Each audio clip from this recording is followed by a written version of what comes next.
Hi guys! Welcome to our Wednesday Snippets. Back to school season is approaching at siguradong marami na namang maninibago simula sa body clock down to our daily routines.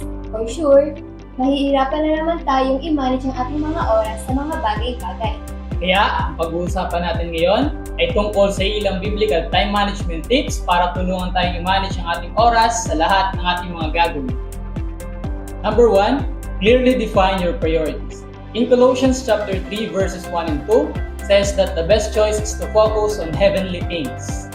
Walang masama sa paggawa sa mga bagay sa mundo ito para sa kapakanan ng ating pang-araw-araw na buhay. Ngunit laging tandaan that there's much more important than this, and that's our relationship with Jesus. How can we develop an intimate relationship with Him? It is through our prayer, Bible reading, and worship.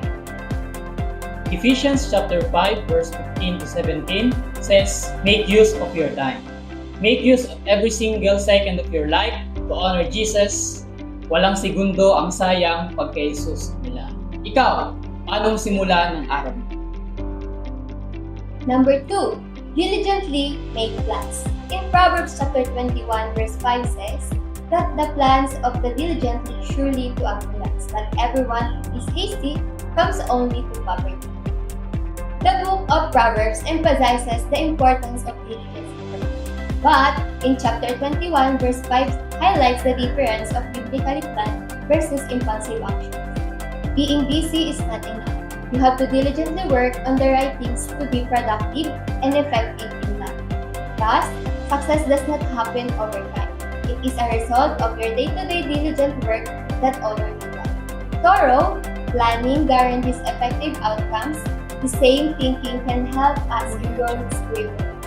If you want to produce fruit, preach the word of God to others with power.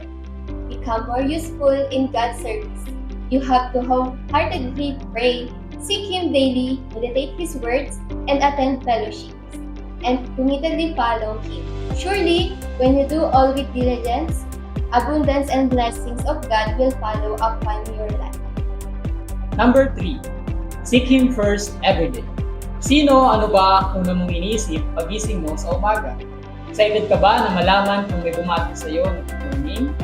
Maybe karamihan sa atin, ayan ang unang iniisip.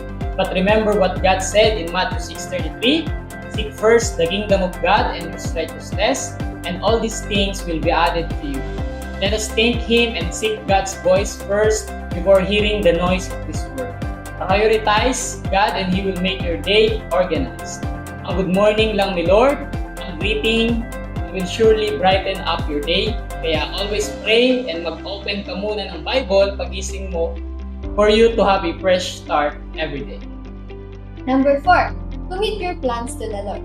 Nothing's better than committing your plans to your Creator, for He knows what's best for you and He sees the whole picture of your life. He knows the tortuous path towards success. According to Psalms 37, verse 5, commit your way to the Lord, trust in Him, and He will act. Chill lang, magtiwala ka sa Diyos at hindi ka mabibigo. Number 5, work hard and don't be lazy. In Proverbs chapter 14, verse 23 says, all hard works brings a profit, but a mere talk only leads to poverty. A person must exert effort and hard work to achieve something. They need to take action instead of just talking or planning. And they must eliminate laziness from their system. Sa pagiging tamad natin, nasasayang ang oras na dapat sana'y maibigay natin sa mas mahalagang bagay.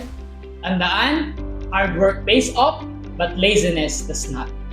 Kung nais nating magtagumpay at walang masayang na oras, tayo ay maging matyaga, magsikap at ilagak lahat sa kamay ng ating Diyos.